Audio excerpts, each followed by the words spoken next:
Good afternoon, good evening, good morning, wherever you're watching from. We appreciate you being here. I'm Janice Kaminer-Resnick, and I welcome you on behalf of the members of our leadership team, which includes former Congressman Mel Levine and former LA County Supervisor Xavier Slofsky.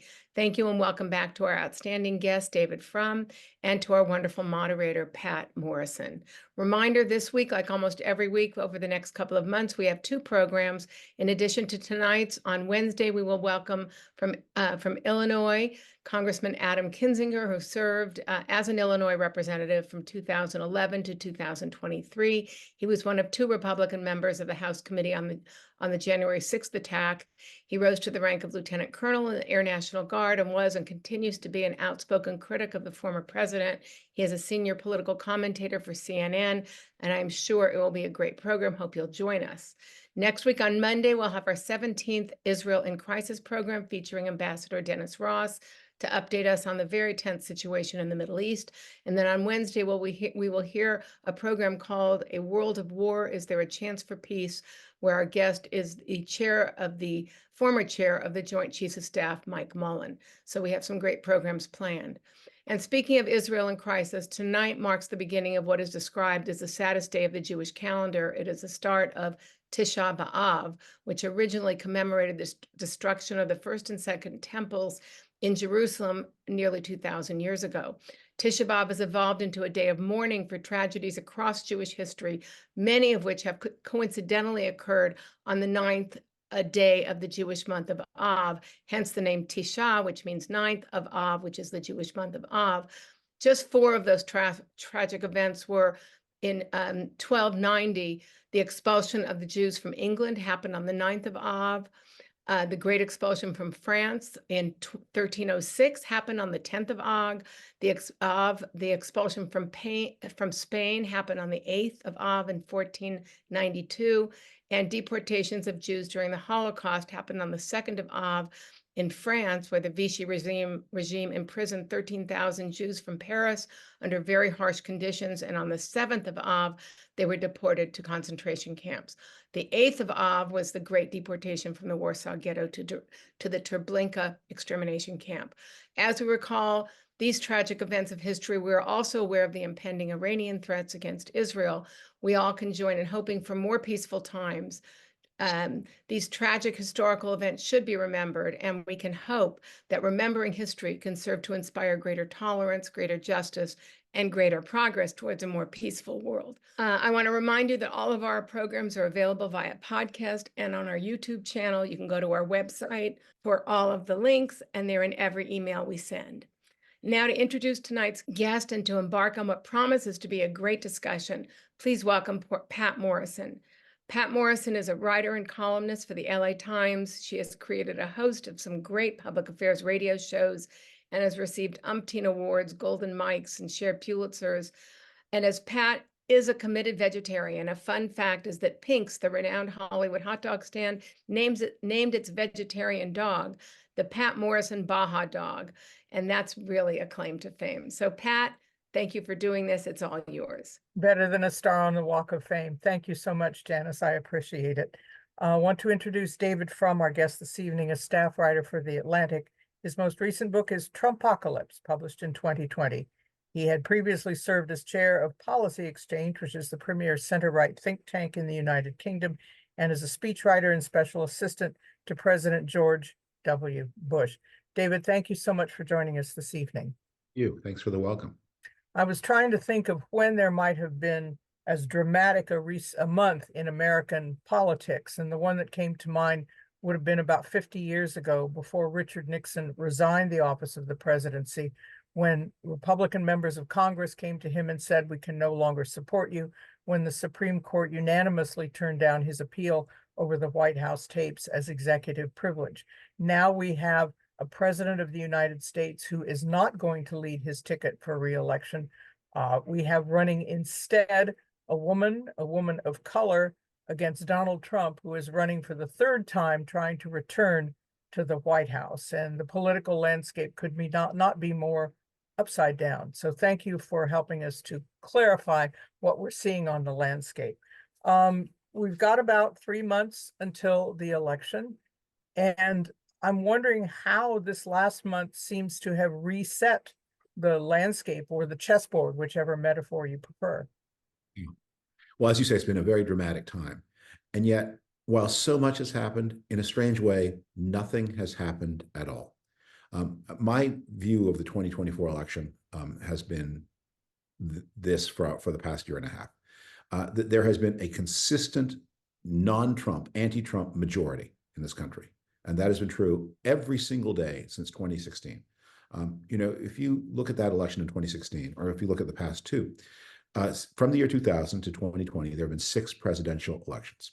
Of course, there have been 2 major party candidates in each. 12 people, sometimes the same person, have run for president of the United States in those elections. Of those 12 candidacies, Donald Trump finished second from the bottom in 2016 in his share of the popular vote, and third from the bottom in 2020. When Donald Trump was president, there was not a day of his presidency when, according to any reputable poll, he had even 50% of the country behind him. So he has been a minoritarian candidate throughout. And my theory about the 2024 election has always been that Trump was at 46, 47%. That's where he is. That's made up of a bloc that really like him and a bloc that think of him as the lesser evil, but they add up to about 46%, maybe 47 on a favorable day. Against that is the American majority. And the question was, would that majority be activated against Donald Trump? It was not in 2016. It was in 2018. It was in 2020. It was in 2022. It was in state and local elections in 2023. It got a little listless in 2024, but now it's activated and you're hearing from it. And that's what we're watching. It's both dramatic news and yet the same old story all at once. So it's essentially plugging in that majority that had been unplugged off and on over the last 8 years of the elections, and now seems energized. What about that part of Trump's 46 or 47% that's kind of well, we'll go along with this guy, which may be drifting away from him is because of his own behavior, his own conduct, his own idea of what his campaign is about, which is himself? Yeah, so I've obviously oversimplified. So of that Trump 46, 47, there's probably about a quarter of the country, maybe a fifth or a quarter that really emphatically like him. And then there's a fifth or a quarter who don't love him, but are committed Republicans, don't like the alternatives, and put up with him as the lesser evil. And then there's a certain amount of a gettable vote for him, but he's had less of that than anybody else. On the Democratic side or on the anti-Trump side, that's where it gets complicated because you have lots and lots of pieces. One of the things you'll sometimes hear people reference is the so-called Democratic base. They will talk about the base of the Democratic Party. And I always wonder, who do they mean when they talk about the base? Do they mean the churchwomen who responded to James Clyburn's endorsement in 2020? Socially conservative, economically progressive, Southern, religious? Do they mean the people who knocked on doors for Bernie Sanders? Completely different people, different ethnic group, different age group, different demographic group, much more secular. Do they mean the unions? Again, a different group. I think the way to think of this is the Republican Party, and this is an analogy I use with Angelenos. The Republican Party is like an old-fashioned streetcar city. It's got a downtown and it's got suburbs. The downtown is the Trump base. The suburbs are the people who don't really like him but put up with him. The Democratic Party is like Los Angeles. It's half a dozen nodes linked by superhighways in a very complicated way. And it's sometimes hard to hold them all together in one grouping. But in the past months, you can see that happening. And that's both a tribute to Kamala Harris, but it's not really about her, in my opinion. It's a bigger thing. She turned on lights that were all ready to go. She just hit the switch, the Klieg lights came on, the stadium is now bright because she pressed the button, but she's not the star of the show. The coalition is the star of the show.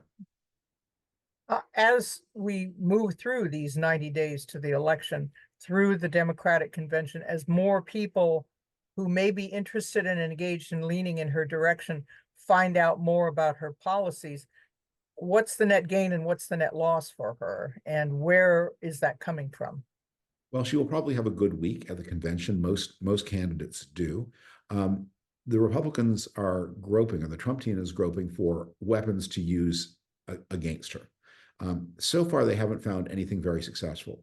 Their main line of attack on her is that she's changed her mind on some issues since 2019. The reason that that is not doing better for her is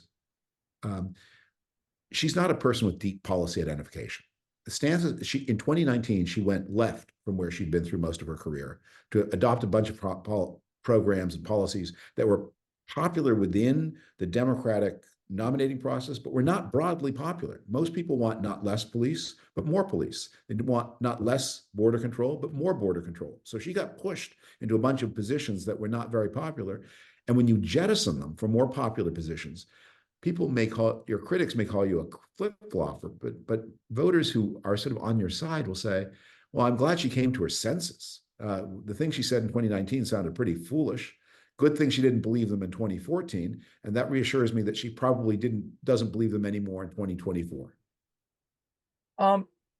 Because she was a second-tier presidential candidate and then now only as vice president, not making the policy of the Biden administration. Does that give her more running room, more flex room, or does she have to stick pretty closely to President Biden and his policies? Well, I would say President Biden did not treat her very well as his vice president. This is going to be one of her points of vulnerability and one of my criticisms of him. But it's sort of understandable. So the office of the vice presidency historically was not, there are all kinds of jokes about it. But beginning with Walter Mondale serving Jimmy Carter, the office has tended to get more and more powerful. And Walter Mondale is the first modern vice president with a really important role in the administration. He had lunch with the president every week. And because he was a creature of Washington and Jimmy Carter wasn't, Carter relied on Mondale's advice in many ways. Then George H.W. Bush succeeded Walter Mondale, and he was even more important and more powerful than Walter Mondale had been. He did a lot of party management work. He went out there and did the things that Reagan wouldn't do, and after the assassination attempt in 1981 couldn't do. Raise the funds, help the candidates, build the identification, and convert the party into Reagan's party. Dan Quayle was a little bit of a recession back to the norm, but then came Al Gore and Dick Cheney, very powerful vice presidents. You would think that the oldest president ever would make a special effort to make sure that his vice president was relevant. But actually, human nature being what it was, because he was the oldest president ever, he seemed to be a little reluctant to acknowledge the facts of human life, mortality. And so he did not make her an important part of his administration.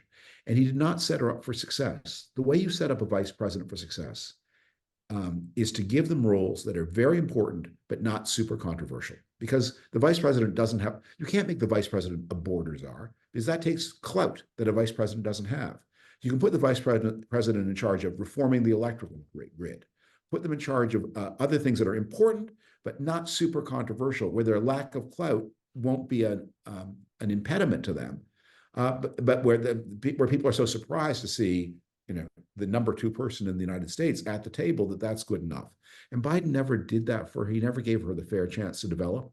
And I think that may not matter in the end, but if I have a criticism of the interior management of the Biden administration, that would be one. You have to set your vice president up for success, especially if you're the oldest president ever. Paradoxically, his numbers have risen since he decided not to run. Will he be someone who would be useful, maybe even to the down ballot races that were so imperiled by his place at the top of the ticket, by campaigning for Harris, by campaigning elsewhere, maybe in Rust Belt swing states? Well, that'll depend on his health, but the Democrats also this year have this strange advantage. So one of the difficulties of running for re-election is the president already has a job, and a very demanding job. One of the reasons incumbent presidents have historically done very badly in their first debates, and that's not just Biden, that's Reagan, Ford against Carter, Reagan against Mondale, Bush, who was under 60, against Kerry, because they've got the most difficult, stressful job in the world, and then they have to prepare for the debate, and they kind of take shortcuts. So the Democrats are in this situation where they can actually divide the job in two and say one person does the presidency, the other person campaigns for the presidency. And maybe the best use of Biden's time and energy is to do the presidency and manage foreign policy crises, of which there are plenty, and also to do something that Democrats really, and I'm spent my life in the Republican Party. I haven't voted for a Republican in a while. I look forward to doing so again, but I remain a registered Republican. One of the things that is very strange to me about the Democratic Party is when they have good news, they're bashful about it. Because Republicans think if there's good news, it's morning in America, right? Take the credit. If you don't take the credit, what's the Hollywood rule? He who does not toot his horn shall not be tooted. Toot your horn, tell people about it. But Democrats think, no, yeah, look, these are good times for most people, but someone is sad somewhere in America. And because that person is sad and we empathize and are compassionate for that sad person, we can't say that jobs are up. Is what about the person who doesn't have a job? We can't say that more people are covered by health insurance than ever before. What about the people who don't? Are you insensitive? Are you unkind? And so through the Biden era, when especially since the midterms, the news has been good, not perfect. It's earth. It's not heaven. It's not perfect. Problems. But this administration has been very reluctant to say things are great. Things are great. And that's something that would be, I think, a job for the incumbent president to say, you know what? This is the tightest job market since the 1960s, maybe since the war. You know why people, and look, we have a problem on the border, but you know why millions of people are walking barefoot through the most inhospitable jungle on earth to get to the United States? Because everyone on earth knows there's a giant "we're hiring" sign over the United States of America. You get here, there's a job. Now, we have to regulate it. We can't have this kind of mass migration, but the mass migration tells you about why are they coming? Because the economy is pistol hot. That's why. And you need to be able, if the president won't say that, who will? Let's flip to how the Republicans are campaigning. We have J.D. Vance on the ticket, who is very green to politics. Some unforced errors there in the Trump style, like the childless cat ladies, which I think will dog him, no pun intended, for quite a long while. You have Trump advisors and allies like Kellyanne Conway saying, get back to the message. Enough with this attacking Harris, get back to the message. But isn't that the message? Isn't that pretty much what Donald Trump thrives on and what he delivers on? The Trump message is, I hate everybody.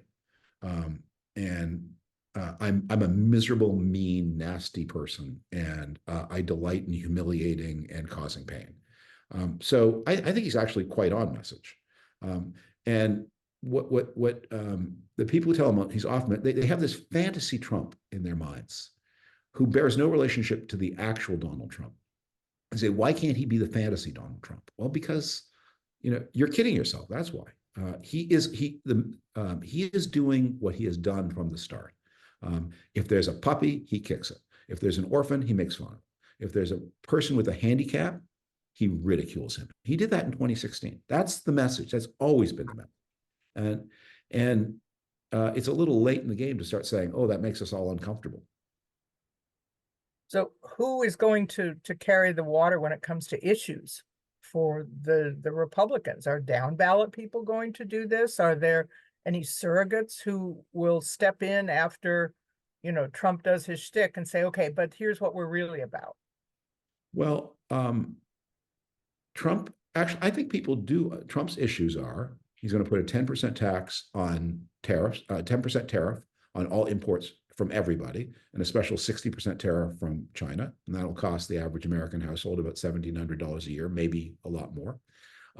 He wants to not just police the border, but round up and expel millions of people. And he wants to renew the Trump tax cuts of 2017 without any plan to pay for them. That's the program. And by the way, and he wants to put every woman of childbearing age under strict surveillance to make sure she doesn't even think about having an abortion. It is actually quite a substantive program.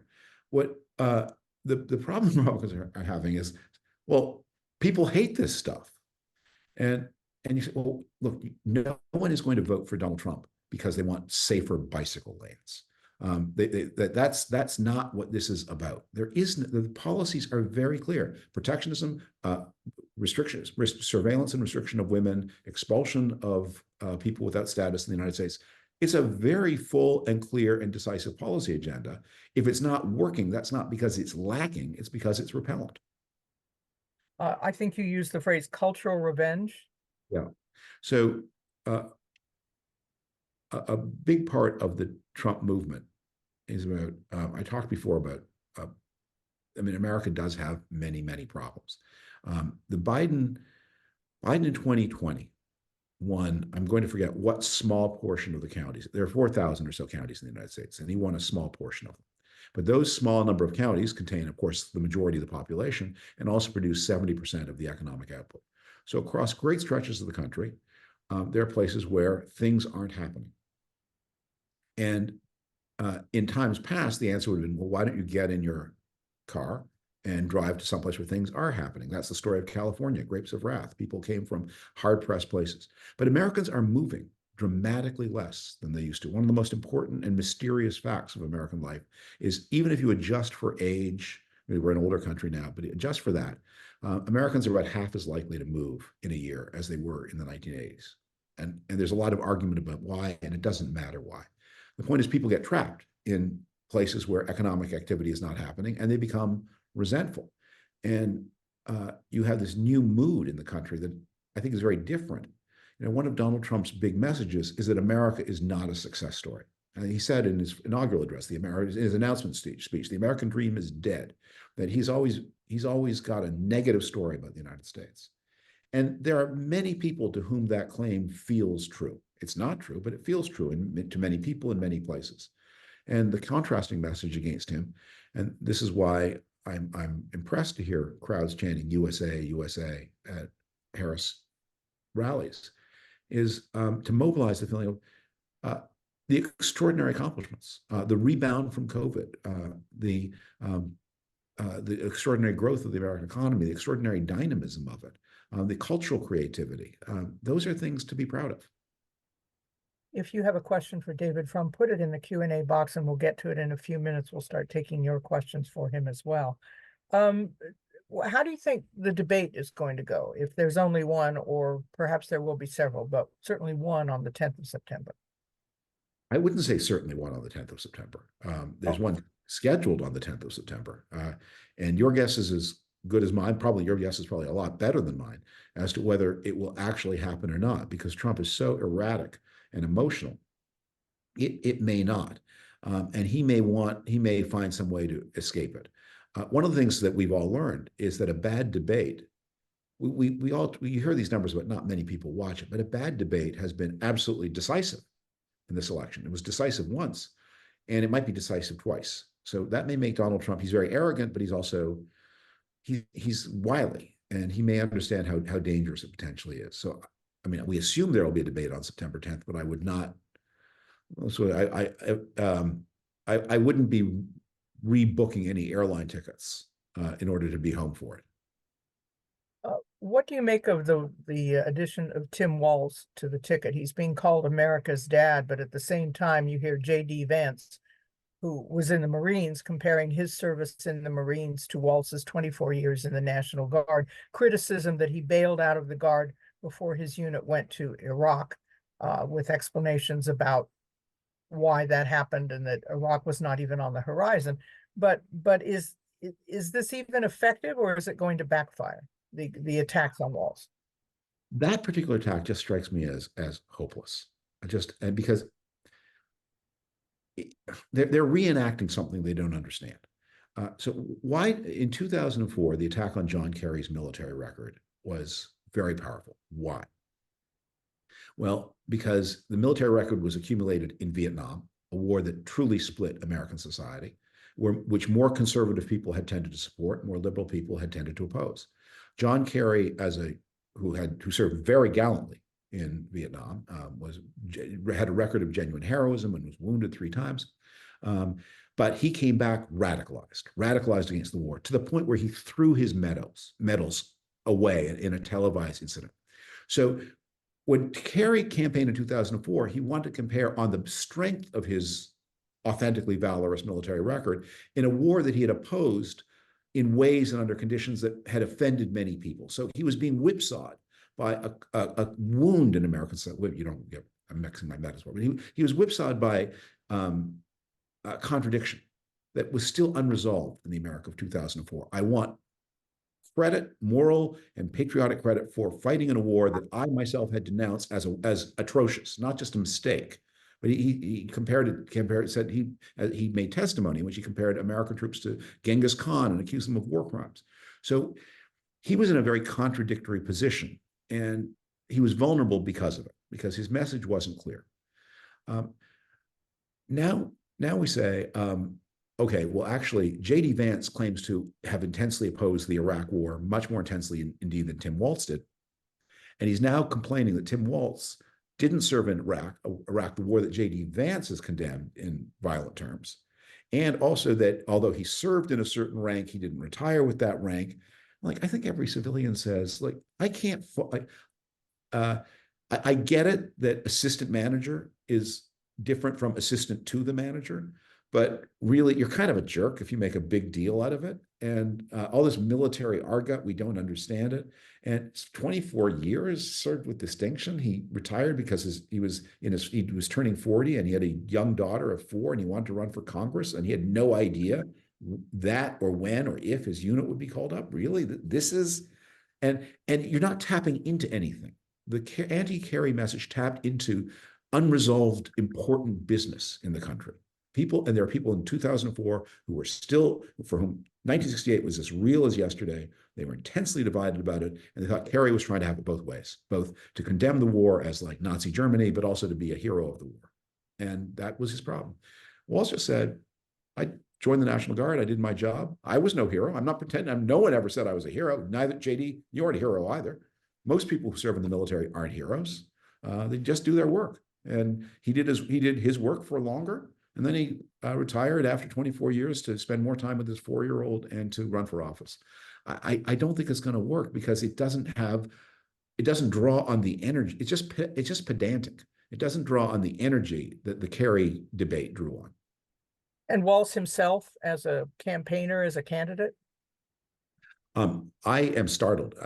I was worried, and this is a Jewish group, so I can make this joke. I described the Kamala Harris's vice presidential, when I thought it was going to be a different person, I said she's got a debate like a dilemma like Elaine in a dating episode from Seinfeld, the Jew or the astronaut. And I thought she was going to pick the astronaut. So that shows what my punditry is worth.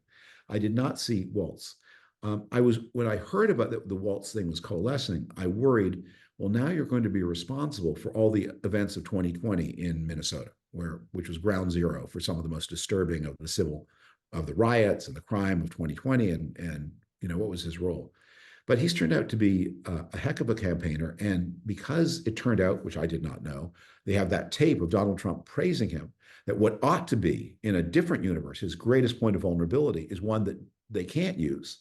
And so instead of attacking him for events that occurred in his state, of which he was governor while he was governor, super relevant, they're now attacking him for saying, well, you served as this rank, but you did not retire with this rank. So you shouldn't say you served at that rank because it wasn't your rank. And oh my God, unless you know what the difference is between a GS 18B31 and an GS 18B38, who cares? Who understands it and who cares?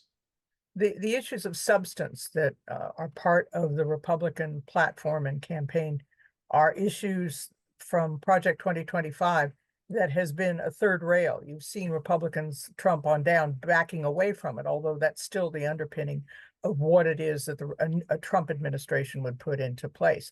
To what extent is that doing damage for the campaign? Well, Project 2025 which is like 900 pages long, and I'll admit I haven't read all of it, has become code for sinister secret agenda. But look, I'm going to reveal myself as kind of an old-fashioned person here. I'm most concerned about the 10% tariffs, because much of what Project 2025 is about things that you need Congress to do. Certainly, if you're going to start rescheduling, stripping civil service protections from people, you're going to need the Congress to do that. And I think it's quite unlikely that Donald Trump, I think it's unlikely he will win. And if he does win, it's very unlikely he will have 2 houses of Congress. But tariffs can be imposed by the president alone. Congress has given that authority to the president in years past. He can do it. And look, the Biden administration doesn't use that or Kamala Harris doesn't use it because if Trump is the most protectionist administration since 1945, the Biden administration is the second most protectionist administration since 1945. But free trade is still the right answer. Lower tariffs are better than higher tariffs. And I am really alarmed by the threat to the US and world economy of Trump's signature economic proposal, which is to try to fund the government with a tax on consumer goods. Now, Biden still has 5 months in office, 2 of them after the election. But after, during the 2016 campaign, there really wasn't any sense that Trump was realistically going to get elected. But now that he has been once before, has lost again, and is knocking on the door again, should Biden spend some of this 5 months like nailing things down in case Trump does get back into the White House? Well, if the most important thing to nail down is military success for Ukraine, because Trump will abandon them. He's on the other side in that conflict, and to get some kind of structure of peace going in the Middle Eastern conflict, because Trump will again be very unpredictable on that front. But there's also hope of something we have not had for a long time, which is an orderly transition. People in 2008, the Bush to Obama transition, it's studied by political scientists as the best transition in American history. And remember, this occurred in the middle of the worst economic downturn since the Great Depression. And maybe that's why it was so good. But I've talked to many people who participated in it, and it's sort of America the way you want it to be. That the incoming president said, we have one president at a time, and George W. Bush, you make decisions until midday on inauguration day in 2009. And the Bush people said, it's true we have only one president at a time. On the other hand, we're only here for 3 more months, and we want to be careful not to bind your hands. And so the textbook example of this is one of the questions that Bush faced in the last months of his administration was, should General Motors be allowed to go bankrupt? So one answer was, yes, let the free market rip, let General Motors go bankrupt, consequences be damned. The other was, save it. Spend the money, borrow the money, spend and accept the very many dangerous consequences that come from saving a giant corporation like that. The answer Bush chose was, I'm giving them enough money for 90 days. My successor will inherit a living General Motors, but he will retain full freedom to decide whether to bail General Motors out or not, which Obama in the end decided to do. And when people note the strange friendship between Bush and Obama and the Bush families and the Obama family, a big part of it is rooted in the extraordinary courtesy and wisdom of that transition. It's more than that. So they would have these meetings because, again, the world economy is falling to pieces between October and January. So they'd have these intense meetings to save banks. And they would invite the Obama people to attend. And the Obama people would sit in chairs around the outside of the room saying nothing because they weren't the government yet. They would be, but they weren't. So you need to be here so you can see what promises we are making, and even more importantly, what promises we are not making. Because when Chase Manhattan Bank comes to you in February and says, this is what Bush said in October, you can say, oh, no, or in December. No, I was in the room. No one said that. But we haven't had that. So 2016, Trump refuses in any way to make a transition. There's no planning. It's chaos. And 2020, he sabotages the transition. He refuses to accept that Biden is incoming. They won't sign the paperwork. Biden doesn't get the offices and the money that are necessary. It's another chaotic transition.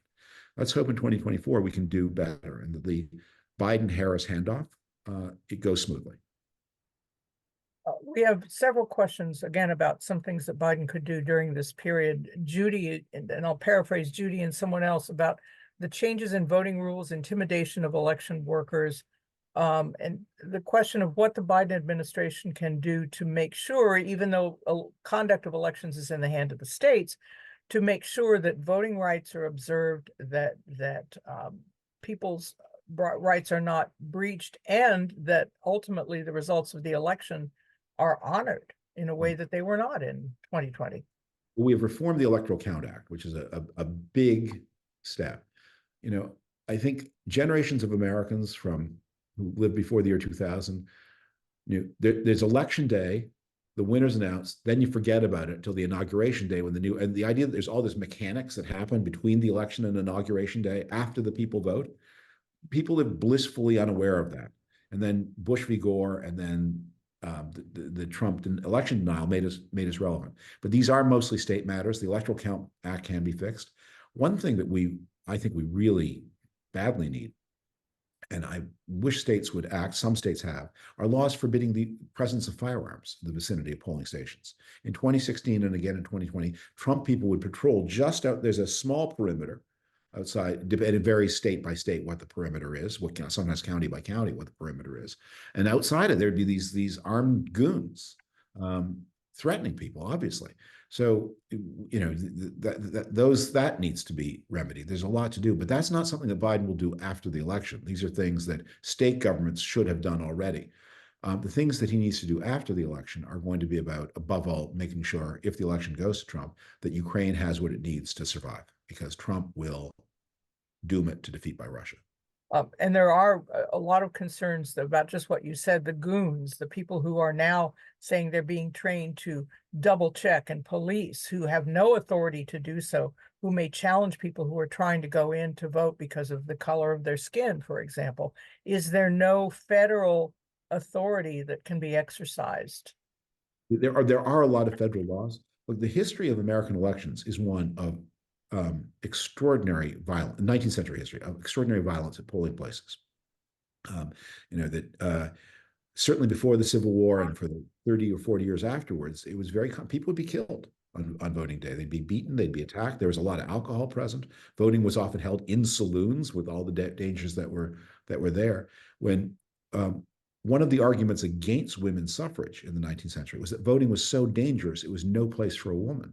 And so the women's suffrage and electoral reform marched hand in hand. That the women's suffragists would say, you make a good point that voting in a saloon is no place for a woman to be. So let's move the voting away from the answer is not to stop the women from voting. The answer is get the voting out of the saloon and put the voting into a school or someplace that's appropriate.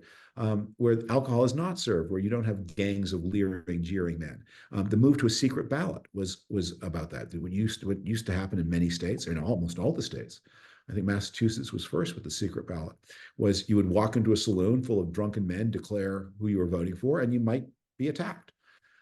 So we have a lot of laws since the 19th century, especially since the 1960s, designed to protect the sacredness of voting spaces. There are things the federal government can do. Federal governments have been increasingly bashful, and they should be unbashful. We don't want to dive into the internal politics of the Mideast, but to the extent that what's happening there now will be affecting American foreign policy and the American elections. One of the reasons that Kamala Harris has some support in certain demographics is that she has expressed concern about the safety of civilians, what's been happening to civilians in Gaza. Donald Trump has been remarkably quiet about this, presumably because his own positions are well known or he doesn't want them well known. But to what extent is Kamala Harris getting out a young person's demographic that Biden would not have, in spite of the fact that, as you say, the Biden administration is very much pro-Israel, much more than other previous administrations have been. But she's the beneficiary of just her own basic statements about the humanity and the concerns about what's going on. Well, I'm glad you asked this question. This is a point. I mean, I come from a very strongly Zionist background. The majority of my family who were not murdered in Europe, and almost all of them were, but most of those who are not now live in Israel, and I care intensely about their well-being. My now late daughter lived in Israel for 4 years and nearly stayed. It is very precious to me. I think, especially the more conservative part of the Jewish community in the United States, it is not appreciated how much farther Joe Biden has gone in support of Israel than any president ever. And part of that is just we forget how difficult the U.S.-Israeli relationship used to be. People remember Harry Truman for the recognition of Israel, and we're grateful to that. Harry Truman never sold arms to Israel. Dwight Eisenhower never sold arms. The first president ever to sell arms to Israel was John F. Kennedy. The first president to give arms as aid to Israel was Richard Nixon. Presidents didn't used to visit Israel. Presidents certainly did not assist Israel in wartime. In 1990, when Saddam Hussein invaded Kuwait, and George H.W. Bush was preparing to rescue Kuwait from Saddam's invasion. Saddam, as a distraction and to rally Arab opinion, fired missiles into Israel. So George H.W. Bush sent a Patriot, or I think 2 Patriot batteries to Israel. And that's the first time American arms ever went to Israel during a time of conflict. But with strict instructions that Israel was to defend itself, but not to retaliate. And Israel was absolutely not to be part of the coalition against Saddam. They were to be isolated. The idea that Israel is part of an anti-Iran coalition, that in defense of Israel, American warships have fired missiles to intercept missiles coming into Israel from Iranian proxies, that France and Britain have joined this coalition, that Jordan and Saudi Arabia, Jordanian airspace and Saudi Arabian assets were used in defense of Israel. And all of this in support of, and the Biden administration has sent aid in unprecedented quantities, 2 presidential visits in wartime. Ronald Reagan and Richard Nixon never went once, not in peacetime. Biden went twice in war. It is astonishing. It is unlike anything that has ever happened before. And I think there is a reluctance in parts of the Jewish world to acknowledge the magnitude. And again, this is based on false memory. It's a false golden age of what used to happen under Reagan and Nixon and others. Nothing like this on this scale has ever happened before. It is an extraordinary act of solidarity.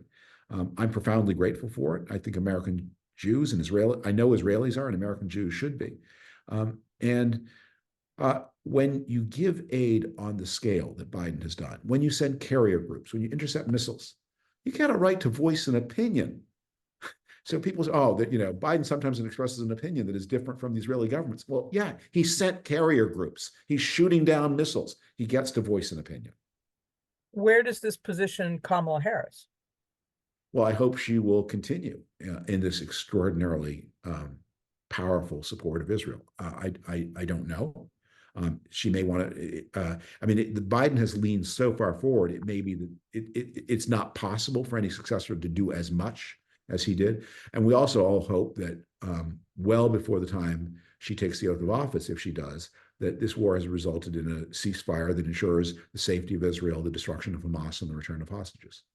Let's get to some more of your questions. We have a lot of people who have wanted to tap into your wisdom and your experience about American politics and more.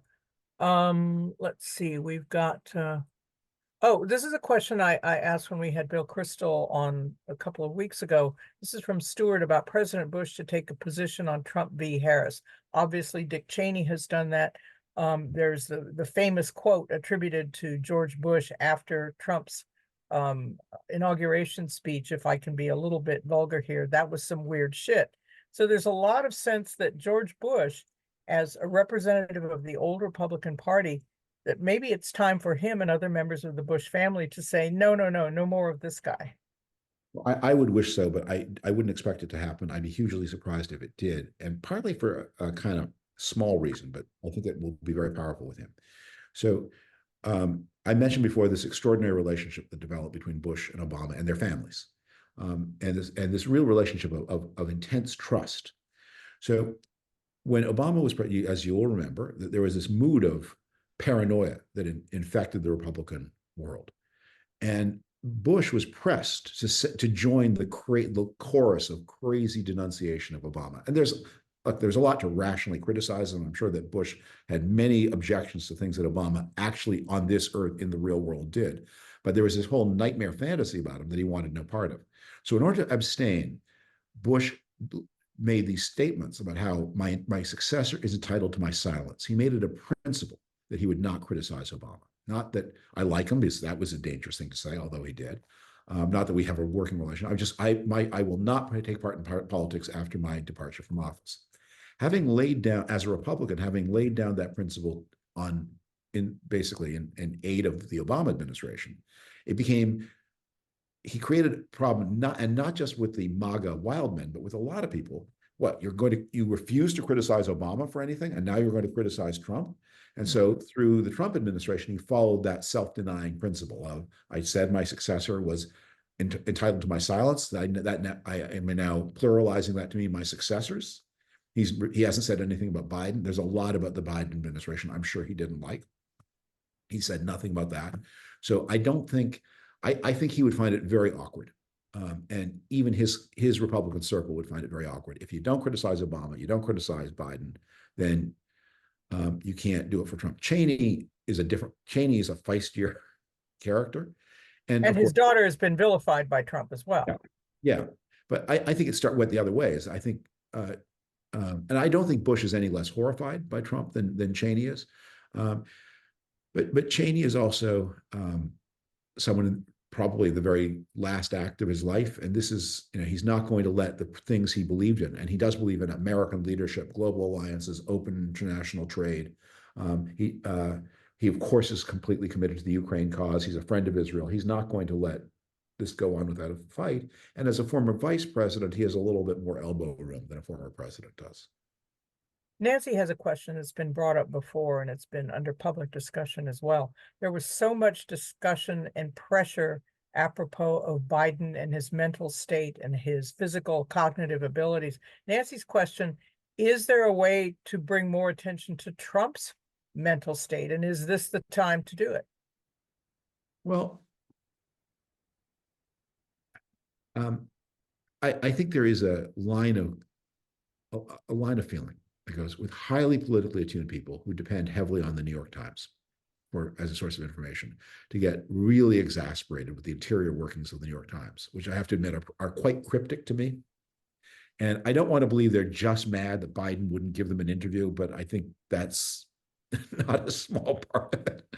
But do your fellow Americans not know that Trump has a brain like pudding and is kind of crazy? Your fellow Americans do know it.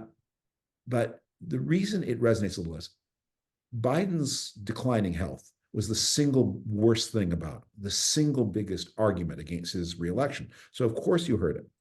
But in Trump's case, he tried to overthrow the Constitution of the United States. He raped a woman. He steals. He takes bribes. And he also has a deteriorating mental state. I mean, you can see why it's not issue one compared to the other. When you do enough terrible things, mere infirmity becomes actually not one of the top 5, 6 problems you face. So, paradoxically, all the good things that Biden had been doing made the focus on his physical state more intense. Yeah. Biden also, and in Biden's case, it was quite dramatic because, of course, he had been so strong and healthy so late in life. And the decline really does seem to have been very sudden. Yeah. We all saw the State of the Union, and he was a little bit more aged and frail at the State of the Union than he had been in 2020. But he was okay, not great, but okay. And then something happened between the State of the Union and that debate over the course of the year 2024 that was alarming.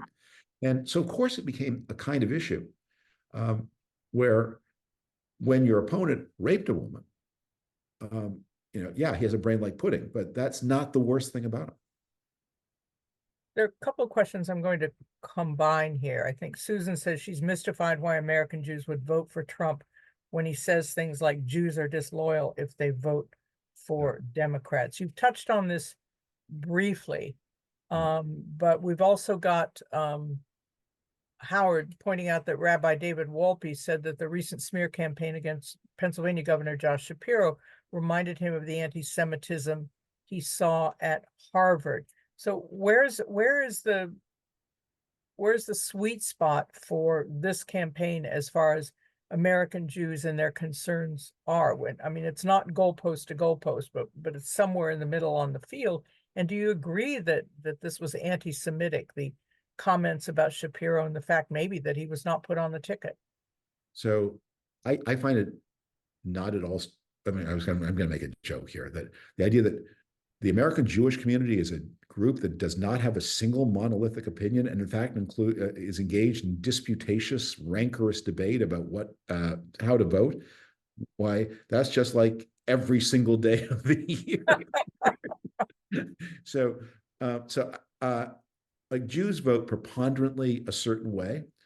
But of course, there are important differences, and you can see why. Look, the American Jewish community has had a heck of a time since October 7th. And if you're involved in academic spaces, if you're involved in the spaces of the arts, you have been subject to ugly incitement and discrimination and prejudice and although you may intellectually know that the academic left is not the same thing as the mainstream of the Democratic Party. I think you've got frozen here, David. Let's see The if most we can. prestigious universities. There we go. You're back Okay. with us. I think you froze for a moment there. So if you're an American Jew who is in the vicinity of the art spaces, the academic spaces, the cultural spaces, places where mobs form and where Jewish and local governments do not protect Jewish shops and places of worship, you may intellectually know that the national. Go ahead. You're getting a break again, but keep going, please. Okay. You may intellectually know that the National Democratic Party is a different thing from these local groups, but there's a part of your heart that says, look, liberals, left, I don't care. They're close enough, and I'm mad at the left, so I'm going to blame the liberals. I get that. And meanwhile, on the Republican side, there are people who are engaged in this domestic culture war. The point I would just keep stressing is the people who are most eager to attack the president of Colombia are not always the most eager to send weapons to the state of Israel. And I just, as tough as it was at Colombia, it was a lot tougher in the state of Israel.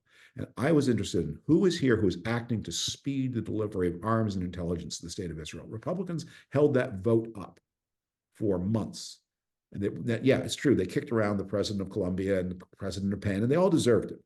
But meanwhile, they held up students at Columbia and Penn, whatever they're going through, they are not literally in danger of mass death.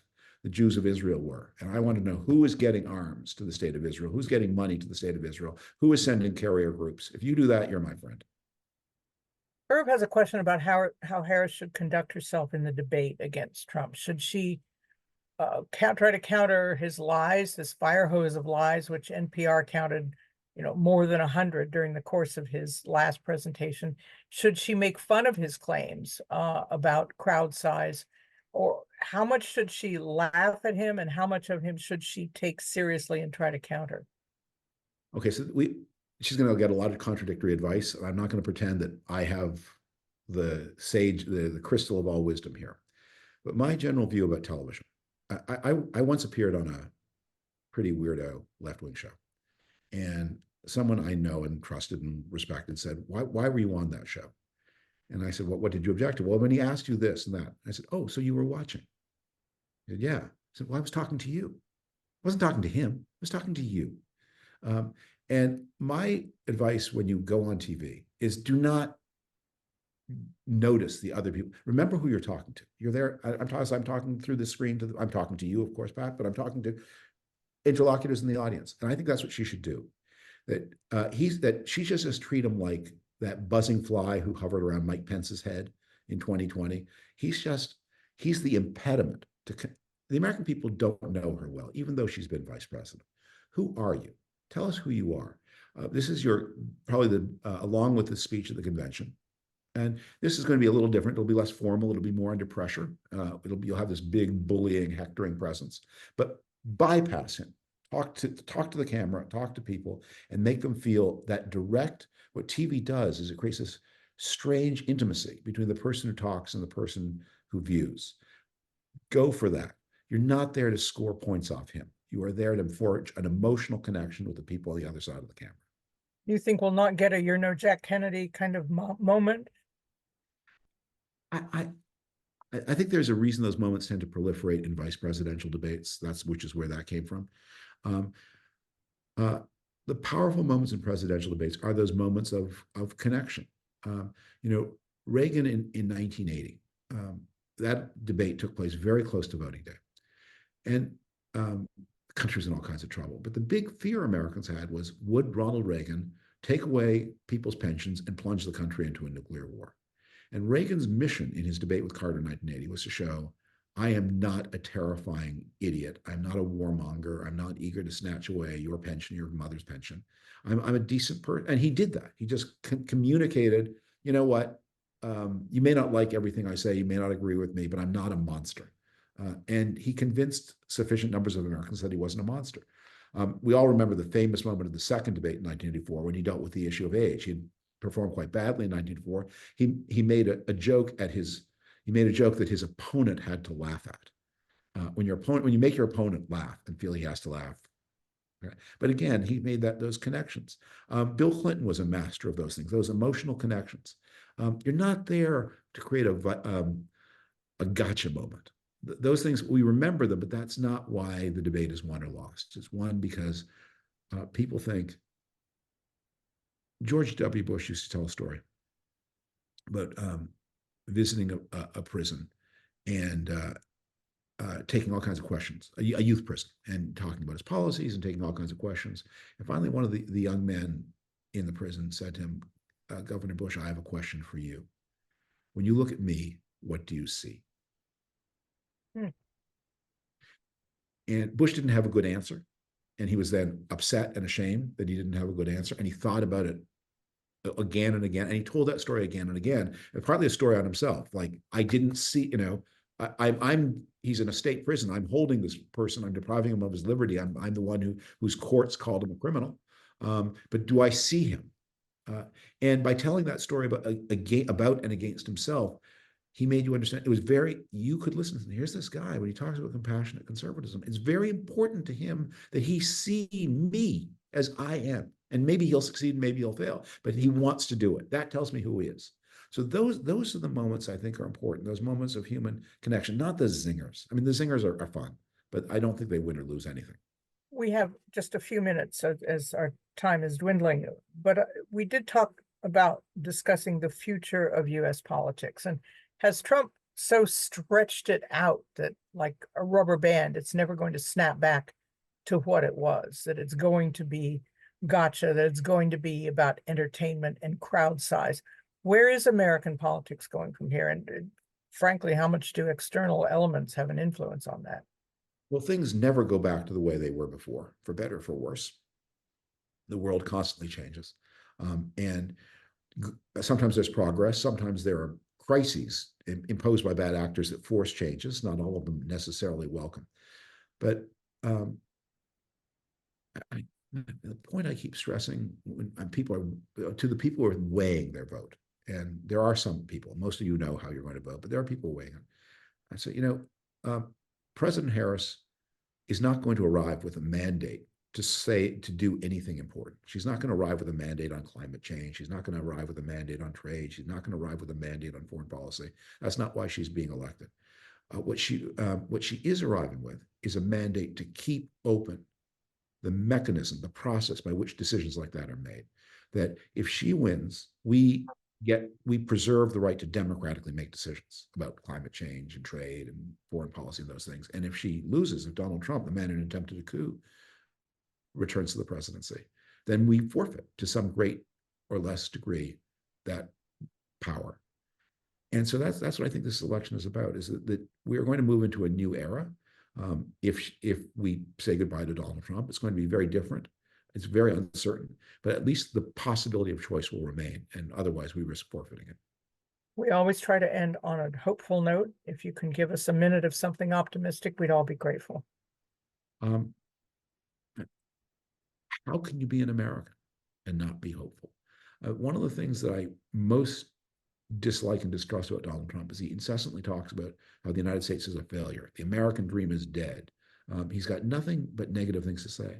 When you live in the most dynamic, most creative, most successful way of organizing human affairs that has ever been invented, and it's not just in this country, it is now shared with fellow democracies across the world. You're at the center of this network of like-minded societies where you can go around the world and know that people everywhere, thanks to American power and American protection, have rights of protection against their government, rights to own property and save for the future and imagine a better life for their children, all of it under this extraordinary protection. What extraordinary things have been done. And the idea that the least trusted name in New York real estate, this figure from television is going to destroy all that, and Americans are going to put up with it. I don't believe it. I'm talking to the Los Angeles audience. There are probably a lot of people here. People from all over the world are listening to you. Okay, well, you probably have some connection to the movie business. And so, remember, the greatest American movie of the 70s, The Godfather, opens with the line, "I believe in America." And it's said ironically in that context. I'm going to say it unironically. I believe in America. believe America is going to prevail. I believe the better angels of the American nature always come out on top sooner or later. David Frum, thank you. As always, I hope we'll be seeing you here again very soon. Thanks again. And to all of you, you can see coming up here some of the programs we have ahead of us, vital, important programs as we approach this election in less than 3 months. Please join us for all of these programs and please support them so we can keep putting them on the air for you. I'm Pat Morrison. Good night.